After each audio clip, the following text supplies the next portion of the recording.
Hello and welcome to TFT Worlds, Day 2, Game number 3. Enjoy. Which is pretty interesting to see who's going to go for it. Both Kaivix Mikaisa. was trying to go for it. Mikaisa. Some Kaisa players in this lobby, you think, baby? All right, so in this situation, you probably want to go for an Econ start with Lagoons or like maybe Shimmer skills. If you're going for a tier crit start, one thing to notice is that there won't be any tank items. So most composition will be very, very squishy. So if you are able to make a good damage line from the beginning of the game, that will be a key factor in maintaining a good like a win streak. That's right, that's right. Or even a higher premium on things that can give you items to start defensively as well. We'll see as we take a look at Slooper, a player who's been struggling a little bit, coming third at the Galaxy's Championship, has sort of been the godfather of Brazilian inspiration for teamfight tactics. His performance has inspired many people after him to try and become that top finisher. It's so fascinating to have that parallel at play in this lobby. Slooper, who has inspired Brazil, Title, who may do the same for Japan. That's right. Oh, we see 3 Vladimir here at the ready, and can we see an Astro Korean style 3-star composition? I am very excited to see. He does have a good angle because he's offered a rod and he's offered like a crit, so he can go for these gauntlets, or he can go for like a damage atomization as well too. So I feel his situation won't be too bad. I mean, it's blessed. We've seen, not 2 Koreans reroll Astrals for a top 1, and then we see other people play Astrals. It's not working out for them. So which is it going to be? Is it going to be the Korean Astrals? Or is it going to be just something Slooper plays temporarily, as he does have an opportunity to sell and buy? Pretty decent start, but let's look at that first augment and see if they can shape the lobby complexion here. All right, of course, we're holding out to see if it's something a little bit spicy. It will be the gold augments, so our players will be more or less where they'd hope to be. Guys, any augments from the selection that's jumping out at you? Well, I personally enjoy watching augments like Force, but what is that? What do you get? What do you get? So the first thing that I saw was there's a double trouble offer top center for Here We Go, and he immediately rerolled it. And double trouble is one of those augments that people love to see at 2-1 because it helps form their game plan. It's one of the most consistent strategies, and he had a sword up, so he could have played for a Dark Flight. Now he's stuck in a much more awkward situation, and he's picked up Axiom Mark instead. Very fascinating just off the bat there. I mean, we are looking at the augment choices, and multiple players were offered Rich Get Richer and Eco Augment, but none of them decided to pick it. This shows exactly that in a world size like a tournament, people do prefer to go for combat augments instead of going for those Econ augments because they know that will be the decisive factor of saving HP for the mid-game. It makes a lot of sense. Why? Because he had 2 tiers, not 1 but 2. Here We Go goes with the blue buff and says, you know what, yes, Double Trouble is a broken augment in quotation marks, but it's still important that I stay to my fundamental game plan based off my items, and this makes a lot of sense. Oh, a quick reminder of kind of where we stand in the lobby overall, because we already talked about Title doing incredibly well. You mentioned Here We Go, just kind of below them on the standings. There's still a huge chance to see things mixed around. Of course, all that matters directly is our players get into the top 8. It doesn't matter where they finish. It won't give them an advantage in day number 3. But still, there's a lot of movement potential. Lelouch, of course, we mentioned, and Noel in the 30s, so they still got a chance to climb, particularly if they finish highly. I mean, in this lobby, you can see that people are trying to go for these Kaisas with that blue buff, and people are actually starting with Astrals. Now, Astrals, the reason why Astrals can be just as good as Shimmer Skills and Lagoons is because they do have that economic edge. Now, the only downside with Astrals is that once you reroll, you usually reroll down at 4 to find 1 cost 3 stars, but if you fail to find 1 cost 3 stars or plenty amounts of Luxes, you're going to have to reroll again level 6, and that actually eats up your economy to a point where it makes the game very difficult for late game. Well, Fred, what do you think of the setup from Kybex right now? I mean, we've got the Axiom Mark, which I can't imagine is going to do a whole lot in the immediate future, because there aren't many kills going through for Kybex's side of the board. Yeah, this is not the ideal start for Astrals. This is the exact reason why a lot of players don't prefer to open Astrals, because yes, you're able to get your economy started by getting those extra Astral Orbs every single round, but you're not going to kill that many units with 1 stars. So based off Kyvex's setup, it does look like he is thinking about that reroll strategy in some capacity, but right now his HP bleeding is very much concerning. I mean, I completely agree. Because the Astrals don't save that much HP for the early mid-game, it puts you at a huge HP deficit. People starting with like Kaisa, such as like Daisy, this is the reason why these guys try to force and find Kaisa as fast as possible, because you do save HP. It's completely opposite. You can save HP a lot more, and it's much more stronger, and you can also tempo pressure other people while gaining econ. Another quick reminder, of course, Dasic, you can see down there 23 points, definitely not in contention for fighting it for those top 8, but still looking to try and push themselves up. I would love to see what Dasic can do now with so little to hold them back. They can just go all out in this game just to try and improve where they stand up against our current EMEA champion, Lelouch. Luch is at level 5 with that Wukong and that Triforce, really synergizing with the fact that it's just a strong 2-star unit to play in this phase of the game and getting us to the back line. Luch, as we mentioned, in that top 10, just on the outside, trying to take down Dasik, gets a really easy victory. But more importantly, shows you how the tempo is really evolving. Many players are talking about in the chat rooms, in their Discord groups, man, I'm just going to level to 5 and before the carousel because everyone else is doing it. I'm going to be cringe too. I'm just quoting them word for word. Raising tempo does give you an advantage. It just feels really good to hit people that early. Yeah, and you deal full damage. It just feels really good to have 5 units against 3 little boys, right? And that does a lot of. You would know, DPS. baby. I mean, I'm currently very excited for this lobby because we saw a Bonky Kong 2-star. Oh, yeah. We saw a bunch of Astrals. I swear this looks like a Korean lobby in my opinion. So it does feel very, very familiar. One thing I wanted to point out here as we go for the carousel is we are seeing a lot of tiers and a lot of rods currently in the inventories of our players, not committed as of yet. Oh, 2-star Zach, by the way, title, we talked about his affinity for Lagoon. Guess what he started? Lagoon Emblem. Has a Morello that he could theoretically slam as well, although that does kind of narrow a little bit of what he could play for. But with Lagoon Emblem already slammed based off his augment, it feels like he has to kind of play this line. Man, I guess this man was blessed to play Lagoons. I swear, if there is a blessing of Lagoons, it's a hero augment necessary, right? There should be a Lagoon hero augment that's just specifically set for title for this point. Well, as I said, we've got the Lagoon Spatula in there. We've got Ezreal stacking up the Lagoon stacks. From what I understand, Ezreal's going to be able to really accelerate up that Lagoon count pretty darn quick. But one concern that I have is that, like, there are a lot of Kaisas in this lobby, so our fine title won't be able to go for a Kaisa 3-star deck, right? So I'm wondering what deck he's going to go for. Is he really going to go for Psalm, and can that get him a good placement? Yeah, so he's actually been one of the few players in the entire field playing Sohm in half his games so far. Really? That's right. Yeah, that works? And he's gotten 2 firsts and a 3rd place, so he's been very consistent. In fact, I don't believe he's ever bought forward with it so far this championship. Oh, this guy's a Psalm master. Wow. Well, I mean, I guess then it opens up the question, if you guys know this specifically for title, what's the difference between a successful Sloan player and an unsuccessful Sloan player in your views? Well, for one thing, it's starting off with Lagoon. I think a lot of people who try to play Lagoon from an awkward spot because they pivot into it too late, the rewards are curved out for a reason. The when you get your first component is huge. When you're able to get that remover or anything else that you're looking for is very important. So stacking up those Lagoon rewards. The most important thing is being stable on 7. A lot of players try to go to 8 immediately and roll for Sohm and Nyla 2, but a lot of players fail to realize that you sometimes need to roll on 7 as well, and that's exactly where Tidal is, I think, excelling.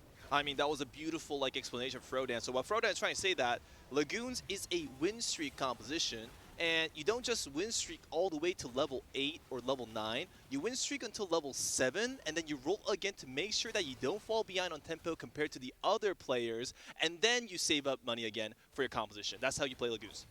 And a strong note as well coming out of this round, both Slooper and Alush are on 100 streaks right now, so they remain undefeated. A lot of money in the bank.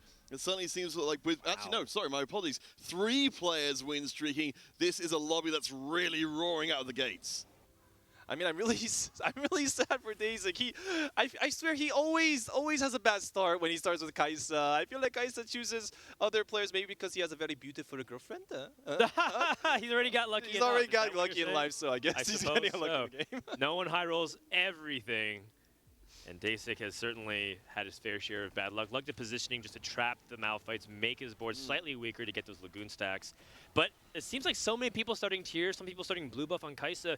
There's not enough room for everybody. So who's going to stay and who's going to pivot off? I'm fascinated to see how that one ends up coming through. I mean, in terms of late game options, maybe, if we do see players moving away from potentially so many. Oh my! Wow! Oh, what is? That's a Kaisa too.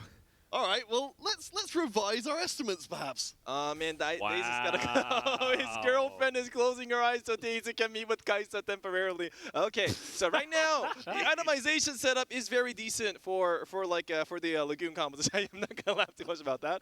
He's offered these gauntlets. He has a Nikos. He has a Reforger, so he has many resources to make a composition. He does not necessarily need to go for Kaisa 3-star because in the end, Lagoon is just an eco fest. This is just his build-up process, and I feel he's open into many more compositions. In the A future. small note just coming into stage 3. We've got 3 players again who are win streaking, but Lelouch is the only one of those 3 players who has money left in the bank. Of course, we expect players to spend money to keep their win streak going, but Lelouch has got the best of both worlds. Is that another Namzi? Why is Namzi so popular today? Well, Namzi is decent at playing for a consistent placement. Kind of struggles to cap out the board, but if you're able to get ahead enough, you are able to actually cap your board with Aurelion Soul. So that's probably what Kyvix is thinking about right now. Kyvix is also anti-meta. He loves playing things that are different, and Namzi is part of that. Oh, that's beautiful right there. So you're using Namzi as a build-up process to go for Aurelion Soul because they share the same items. All right, let's look into the second augment section of the game. Anything beautiful in particular? Let's see. All right, so we've got a few little spicy ones through there. Of course, our Rich got richer, very much neglected from before. We, of course, remember most of our players holding on to their rerolls. Now we've got the second goal coming in. We've got a pretty good idea of how powerful the augments will be in this lobby. Wow, Kyvix is a Namzi too. That is huge. Wow. And he's also rolling as well. He's rolling for a bunch of Astrals in the bottom left. So take a look at that. We have 2 best friends contesting each other. What is going on? They were talking about how they might grief each other. They weren't joking at all. Usually, Chinese teams try to contest units that are different of the same cause, but it seems the US strategists contest the same units, right? You're going for it, me too. Hold the phone in early Deja. This is Pirates Deja, if I recall correctly. Therefore, yes. Noel can start printing components, and if he's able to get just 1, it'll be worth. He also has 3 items already onto this Deja. Well, this is the thing. You know, Bricks kind of being taken out of the conversation has passed their Deja luck onto the compatriot Noel, who is ready to pick up the slack, still trying to fight to represent the ABA region. And we see the fully stacked Titans and the Archangels building up a very heavy hitter. I mean, the thing about Noel's composition right now is that not only does he have 3 damage itemizations for Deja at the ready, and not only does he have Pirates for the free items in economy, look at his augments. He's got Exile, he's got Sunfire Board, so he's got 2 really good combat augments for his situation. Exile because he doesn't have any tank itemizations, and Sunfire Board because he doesn't have any anti-healing. I think he's in a really good spot. Yeah, and of course, those are, you know, if anything, oppressively generic augments to be bringing in there, so we still don't know where they're going to end up long term. It seems like if everything goes well for Noel, he can play that line into a fast 8, stabilize, look at dragons, and potentially go for fast 9. Is other people going to be able to keep up? Now, this is actually a composition from Super that I want to highlight. I honestly think one of the best comps right now, especially at Worlds as well too, is the Xayah composition. And the reason why I think that is because Xayah compositions, not only do they have a decent like a DPS carry, they're also able to add in Hecarim and Shyvana to the composition. And currently, Super having a 7 full win streak with the Israel composition, taking down the opponents. That's amazing. Just traditionally good tempo. I mean, Ezreal 2 has been kind of a slightly overpowered one cost almost the entire set. Everyone knows how good this unit is, and he's just sticking to the fundamentals. And he also has an early Jace, which is really good for that gear upgrades. Oh, decent economy, decent build-up setup, perfect itemizations, and a good like a base. I am very excited to see what Super Brazil I think might be able to get first or second this game. Yeah, I mean, as I said, you know, Sleeper, definitely an incredibly inspirational figure. Certainly got the ground to make up with, but hopefully we'll get the chance. As I said, you know, we still got a couple of games after this still to go. Pushing a position up is worth a whole lot. Note of, you know, Sleeper win streaking, Noel win streaking as well. The top of the table is still looking very strong. I'm wondering what's going on with Here We Go's board at the moment. Like, I mean, we do want to look at Super's board because he's like having a lot like fun, but let's see. Here We Go currently has a Namzi with the sword. He's going for a mage comp. He's not really Astrals. I guess it's just a normal like a 5 mage composition. Yeah, just trying to play Namzi as a temporary carry, but he's extremely poor. Yes, he has the ability to potentially win these fights, but his back is against the wall. If he's not able to snap this losing streak, he might not win for the rest of the game. I mean, I just don't see what he's supposed to do at this stage. Does he, like, you know, go to 8 and pray? Is he just praying for Acel right now? No, I think he's going to stay on 7 and try to find Namzi 2 and hopefully stabilize that and play for potentially just not 8th or 7th, maybe go for that 6th place because remember, he's 7th in points. He doesn't have to go for that like top 2. Even if he finishes 5th or 6th, I think that's okay. I mean, there's already Namzi's 2 in the lobby. The odds of him finding Namzi's already low, and look, he's dead broke. Is this going to be end for like a Here We Go? Is there nothing he can do to make a comeback? Yeah, well, he hasn't got the loss streak anymore, so he's going to have to get a whole lot more hurt put out. It's worth noting as well, you know, it's got a pretty good item setup, an augment setup to allow for a very strong late game. Let's see what Lelouch has got for us here. We are seeing, of course, the Bonky Kong from before. Great item holder. I'm sensing perhaps we might have a little bit of Siphon on our hands. Items. Well, this is a really beautiful setup for Siphon Shio. He currently has, as you can see, 6 damage itemizations already at the ready. He has IE, Hannah Justice, and Trinity Force because those 3 do give crit value. So whether he picks like a Siphon, whether he picks Shio to give these itemizations, they will pack a huge punch. Well, Frodo, we did see the JCOU before. Getting contested ended up being a top 4 comp. For Lelouch, we noted they are a player just outside of the top 8. Do you like this comp for them, or is it too conservative? I think it's good, especially because other people aren't contested and his HP is in a good spot. He's level 750 gold, so he's actually quite rich. If he's able to get this win against Here We Go, but he's going to take down the Namzi with so many small units of life, he's able to deal even big damage. If all these units survive, that's massive damage going the other way for Here We Go. Oh my god. Full damage. Now that was terrifying right there. And we're actually seeing a lot of monkeys do a lot of show for sure. And wow, big damage here done to Kivix as well too. With the, is that a Lux 3-star right on Kivix's board? Wow. Oh, wow, yeah, that's really when nice. Did he get this online? Did anyone catch that? Andy. This is Andy we're looking at. You're confusing your USA player. Sorry. Apologies. All good. I looked at the wrong board. Apologies. But it's worth noting that both him and Kyvix were on similar lines, and this is a very fast Lust 3 with a +1 mage and one of the strongest augments you can possibly get for this line, which is Essence Theft. Essence Theft. So now you have that mana source. You can go triple items without reservation and have this Lux snipe all those backline carries. Wow, and like the only thing that's bad about this composition with Astrals is that he doesn't really have much of a front line, but he does have the mage augments and mage itemizations already. That is a huge advantage in completing this comp, especially since he does have economy with a full win streak. Yeah, that win streak keeping them afloat for the time being. Amdi, the only player currently win streaking, should be moving things up. Slooper still remains up the top, Lelouch just above them. From what we see as we check across with Slooper, we do have a very early arrival of a very familiar friend, Bard, who will be pumping out those extra little percentage points to get Slooper towards the end game board.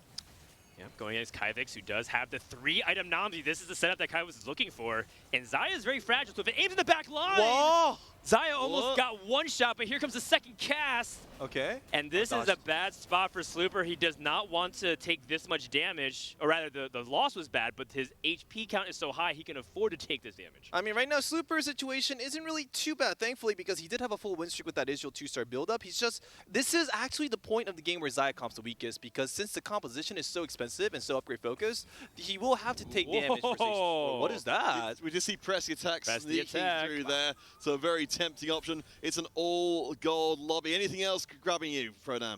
I see Cybernetic uplink 2 for Lagoon. Title is rolling in the top left. Keep your eye on that if you want to see if he's able to transition that Lagoon comp successfully.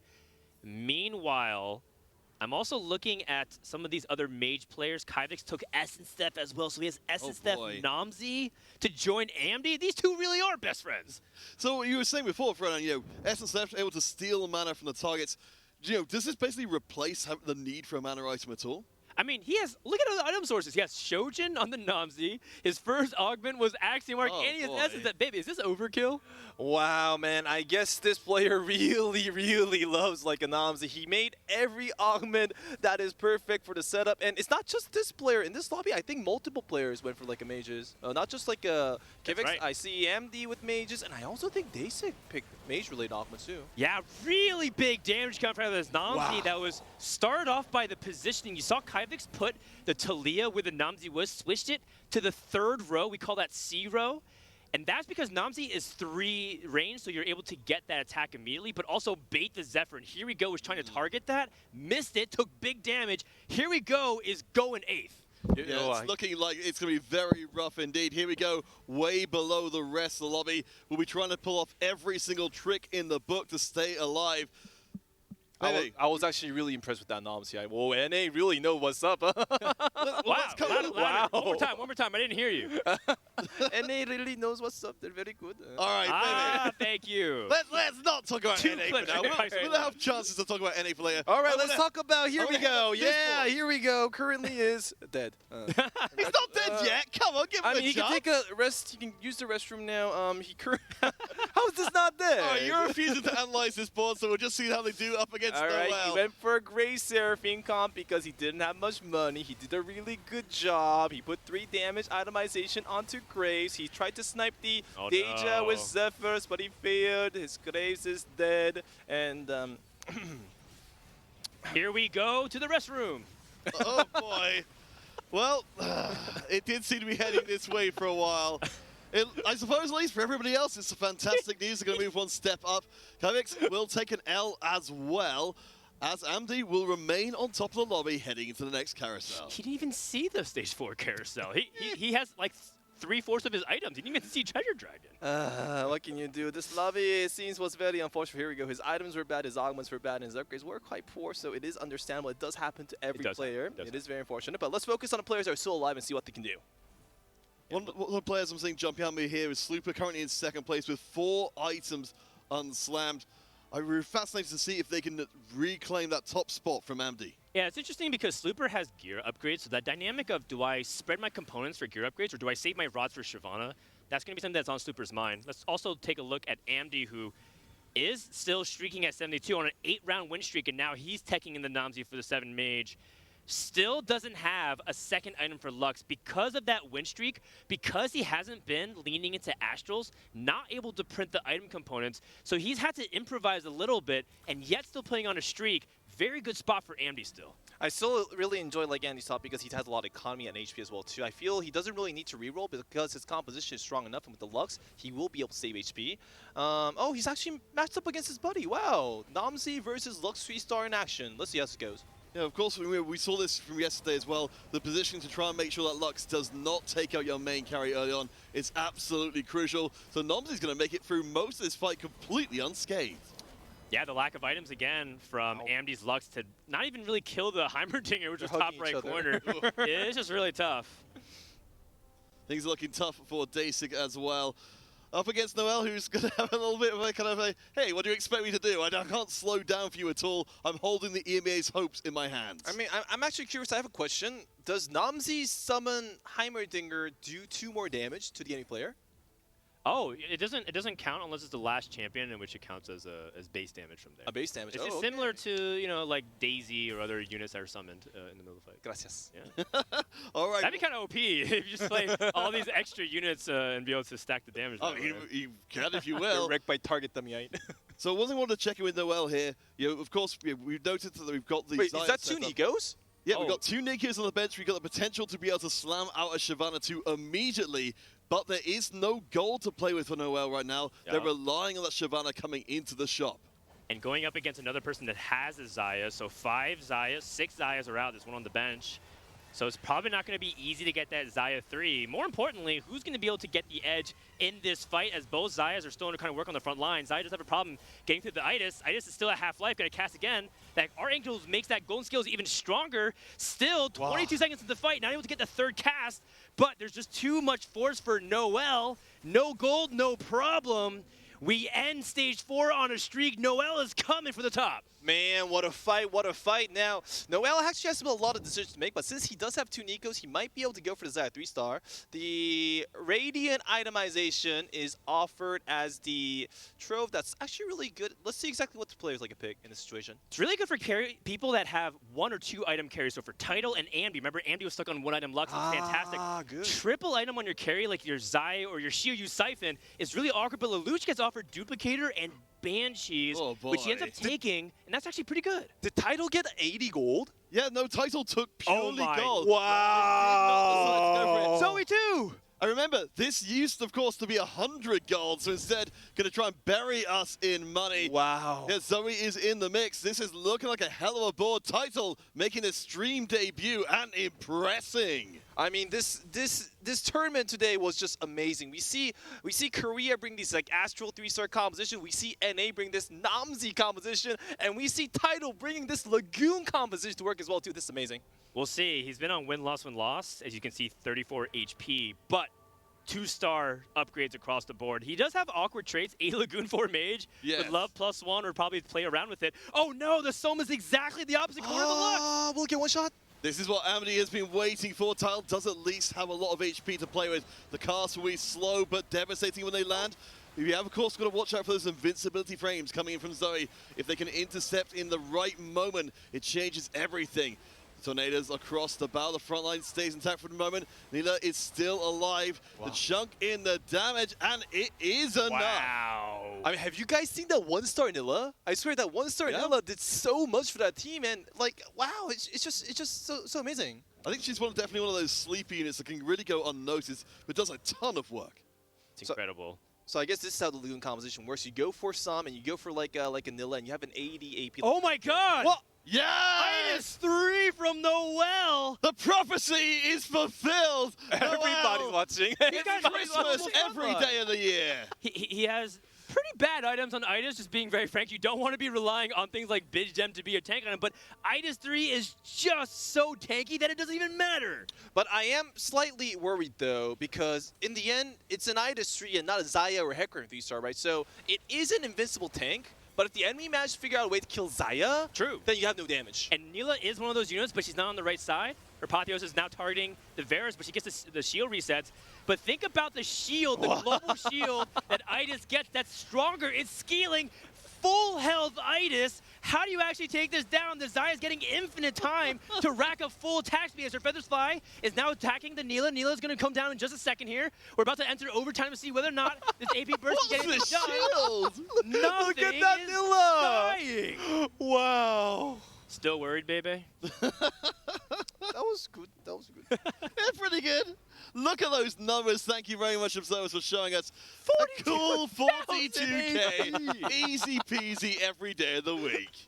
Also, Nila healing for 14,000, or rather, she's stealing the shield. Yeah, she's stealing the shield, so she also actually equally is unkillable. Yeah. Yeah. I think in any other situation, you would be like, easy peasy all day long. But Title getting an unpleasant surprise from Noel. So is Noel going to be the winner for this lobby, or is there anybody else that can contest him? So this is actually a situation where Aoshin can actually win, as opposed to Aurelion Sol, because Aoshin can target Xayah first, theoretically, and then work on Idas 3, and Idas can't out-heal in overtime Archangel's Burst from an Aoshin. But I feel like so many people are far away from that as we see another fight versus a Sohm. That previous Sohm board was way stronger. I think this one from Lelouch doesn't really stand a chance whatsoever because there's no Nila pressuring the Xayah whatsoever. Yeah, I mean, as you say, if you can access the Xayah, maybe you can do something about it before the shields stack up. But Daisik, though, they do not have the opportunity to get that damage through soon enough. Of course, we're not seeing maybe the sheer volume of assassins you would need to delete Xayah before she comes online. Well, amongst the carousel itemization, there are some good ones, especially Mystic Spat is offered for free because all the like magic damage. I feel every time I see Daisik, he is offered slightly weaker decks of the same deck of the opponents, and that is a bit unfortunate to watch, but he's not dead yet. He can still raise a few placements. Let's see how the players go. That's part of it, yes, but the other side is you have to give a nod to Noel and Slooper, who says, hey, look, this lobby is 4 tiers. Trying to play any AP comp is going to be really tough. And what do we see? 4 mage players. Wow. So it's just been really easy for everyone to counter, which actually works benefit for players like Lelouch who got that Mystic Emblem. That's actually a really good analysis because of the starting. The reason why there's a lot of mage decks is not because, oh yeah, these players just love mages. No, no, no. It's because the starting was a raw tier and a crit start. So the pool of decks that they could go for was very limited, and the players did a good choice by making the best with what was offered. And of course, as we saw before, the Mystics will rise in priority in accordance. Kavix, though, trying to battle to stay out of 7th place. Here we go, of course, gone from before. At least, again, Nomsy will avoid the big hits. And notice as well, we've got the Radiant Chalice, which means Nomsy will be very tough to put down. And these Pantheon items are absolutely insane as well. Gunblade plus the Dragon's Claw just tanking all the AP damage. Is there any answer? Will Kaivik's fall to the hands of his friend? Big Heimer damage eliminates all the Lux abilities for continuing this fight, and we're just going to see whether or not this Vlad can clean up and pick off some of these units, and that's the power of Nomsy, sometimes randomly getting access to that backline and swinging the fight entirely. Man, this DPS was actually unimaginable. That was not an overtime dinger. That was just a dinger. 1-star, throwing a rock and everything's just dying. That was incredible. Well, I mean, that's the whole thing. You're sharing the AP between Nomsy and Heimerdinger, so hits are hugely harder than you might expect. But you say the RNG goes away for Kaivik's, though. They've got so little room to maneuver here. They only need to hold on for a little bit longer, though, and they should be able to push up the table. So I'm wondering if Kyvix gets a Joey 2-star, will that be relevant enough to raise a significant amount of placements? I mean, we only can find out as Yep. Lelouch is going up against Ah. Kyvix. We'll find out if that's enough. Xiaoyu is theoretically on the correct side. If he can get past his front line and get access to the Namzi, that'd be huge. But Zoe can summon things like the Daisy to get in front. Siphon is now charging and dealing with a lot of the front line, and now it's just the Dragons versus the backliners. But the Daisy comes in again. Another KO ult able to solve for just long enough. Can Namzi make use of this time? I don't think so. Oh, both Dragons are alive.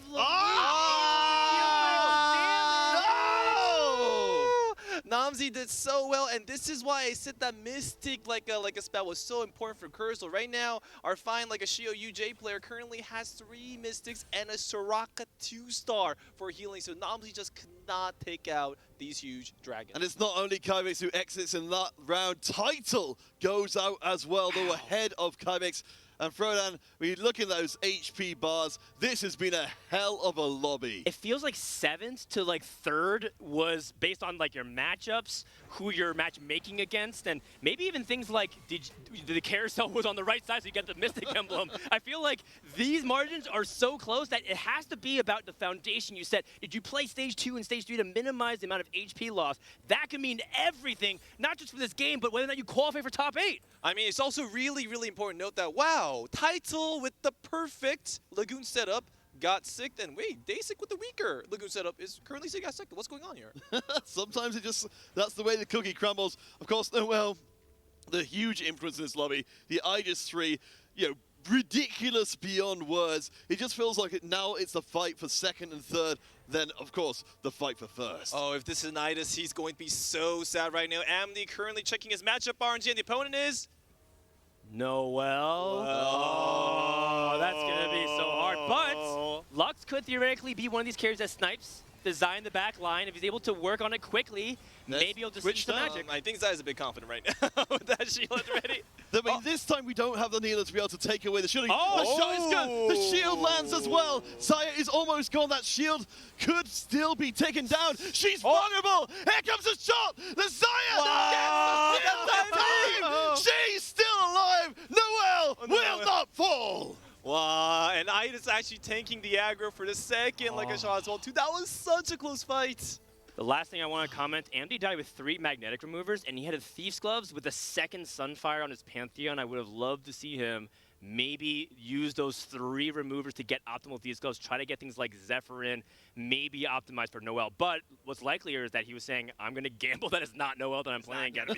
And I understand why. But the HP difference, he lost by -5, that could have been the difference between 5th and 4th. And Dasic as well is going to be the next opponent for Noel. We're to the part of the game now. We know what the situation is going to look like. Dasic has done an incredible job of holding on to try and increase her placement against some incredibly good players. Well, I have to say, Dasic did a really good job. He really seemed like he was in a bad spot, managed to hold on. He actually went for Ali and Jewel Gauntlet combo onto the sub. That's probably why he had enough damage to deal with the other players. And he kept on healing with Soraka. And wow, that Zoe has those beautiful... Whoa. Wow, that DPS output. That is an opponent with 3 Mystics. That's a Jade, Xiaoyu, Siphon tank. That's actually getting She's down. coming.